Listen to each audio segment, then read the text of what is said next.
Hi, welcome to Nuage Academy. Today, let us have an introduction about virtual private cloud.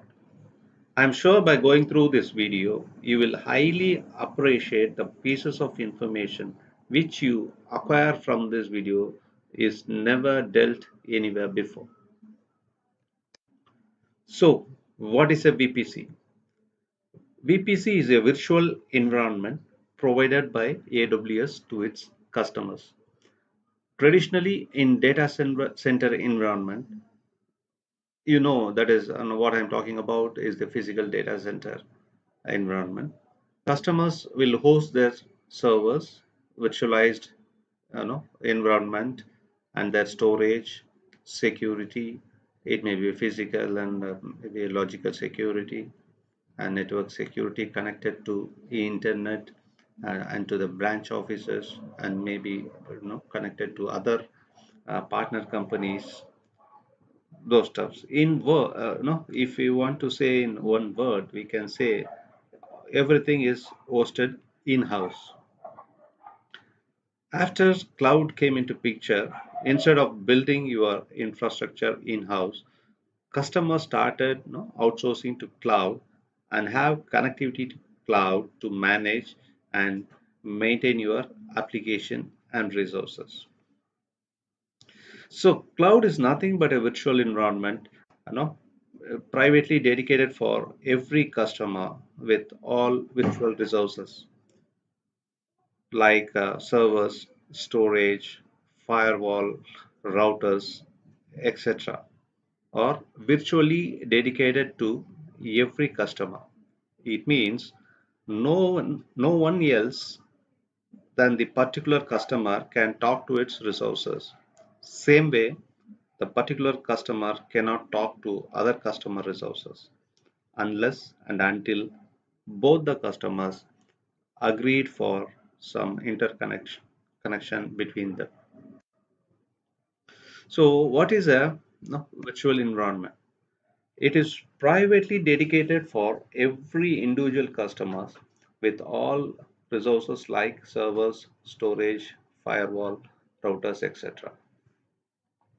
So I'm just repeating from the last slide to make get more understanding about this. That is the reason this slide is here. And only respective owners can communicate to their respective resources. They cannot communicate with other customer resources. This is the default behavior. But if you want to change this default behavior, it is possible by making intercommunication between the customers. But there should be a common agreement between both the customers. Then only you can get that communication happen. So this is a high level picture of the for our learning, where the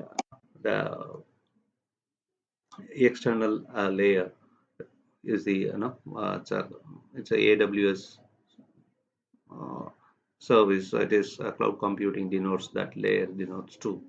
So uh, inside that, um, it is a region, that is a region denoted by VPC. There are uh, around 18 regions available. Maybe a couple of regions we cannot see from our normal accounts. It is a Gov cloud. Forget about that. Just assume that there are more than one regions available. So that is marked here. So if you know see here, there are the dotted lines. Okay, so that is called availability zones. So every region will have an availability zone.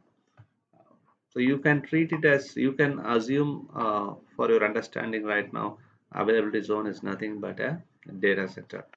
Okay, so those dotted lines are marked here as an availability zone, and every region will have minimum two availability zones or more. So some of the regions may have even six availability zones, and some of the region only have two availability zones.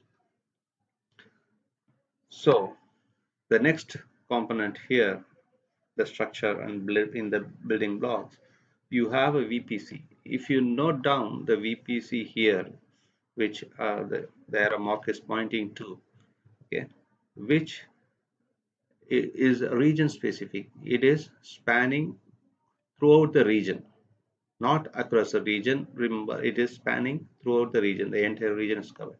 It means it can span across availability zones. So here, if you see that VPC boundary, it is covering both the availability zones. So if there are more than two or three or four, all the availability zones will be covered by the VPC within that region. So this is key. Maybe I'm going to cover that again in the next slide. So I'm going to reiterate more than two times or three times because these are the things you should know very clearly to go further. So I just provided the screen for you to make understand those points here. If you see, I have marked a VPC, the white dotted lines, which is blinking, and it is spanning the region. So I have in the left side region 1 and in the right side region 2.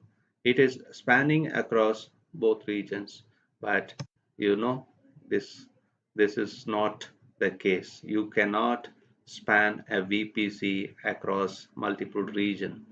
The scope of the VP is within region. You have to know that very clearly. Further, if I go to the next one, so here I made a region, so a VPC with white dotted, and I have two availability zones, and inside the availability zone I have a subnet. So this subnet I showed you, that is spanning between availability zones, between availability zone A and availability zone B. Again, this is also not allowed. Okay, so this is, I'm making you to highlight, spanning subnets between availability zone is not allowed. You have to be very clear. See here, subnet cannot span multiple availability zones. Its scope is within availability zone. AZ stands for availability zone. So these are the things you have to be very clear to understand the VPC concept. Okay, so we I so let us be as the part one video. I will meet you through in the the other key points uh, regarding VPC in another video. So until then, take care. Bye. And in Nuage Academy, no, we are have experienced faculty, and we train more than 130 plus professionals to achieve the certification. And we used to give you a simulation on exam topics, uh, so which will give you ease situation to sit for your certification. And it will be interactive sessions, and the classroom will be live, and all the demonstrations will be related with the real-time scenarios. And thank you for watching this video. I'll meet you in a different video with the additional steps regarding the virtual private cloud. Thank you.